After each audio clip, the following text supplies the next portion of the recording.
Hello everyone, আমি তোমাদের সকলের প্রিয় রিদ্ধি। আজকে আরও একটা নতুন কালেকশন ভিডিওতে তোমাদের সকলকে ওয়েলকাম। গোলাপের এই নেক পিসটি তোমাদের সাথে যখনই শেয়ার পেয়েছি ভীষণ ভালো রেসপন্স পাই, এবং রিসেন্টলি তোমাদের সাথে শেয়ার করেছিলাম এই কালার শেডটা, সেটারও খুব ভালো রেসপন্স পেয়েছি এবং পেয়ে চলেছি।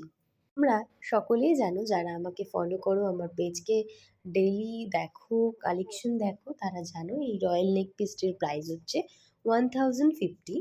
সকলের কথা মাথায় রেখে এটারই একটা মিনি ভার্সন আমি তৈরি করেছি, যার প্রাইস অনলি 550। তোমরা এই ছোটটাকেও চাইলে সাইড পেন্ডেন্ট করে কাস্টমাইজ করাতেই পারো। আমার হাতে তৈরি সেগমেন্টগুলি 500 বিলো হোক কিংবা অ্যাবভ 500 হোক, আমি চাই সকল মানুষের কাছে তাদের সাধ্য মতন জুয়েলারি প্রেজেন্ট করতে। আমার কাজ করার পথে এমনও অনেক ক্লায়েন্ট পাই যারা আমাকে শুধু বাজেটটা বলে এবং সেই বাজেটে কিরকম থিম চাইছে সেটা বলে। আমি তাদেরকে চেষ্টা করি 100% না, 200% স্যাটিসফাইড করানোর। আমার সার্থকতা এখানেই তারা স্যাটিসফাইড হন।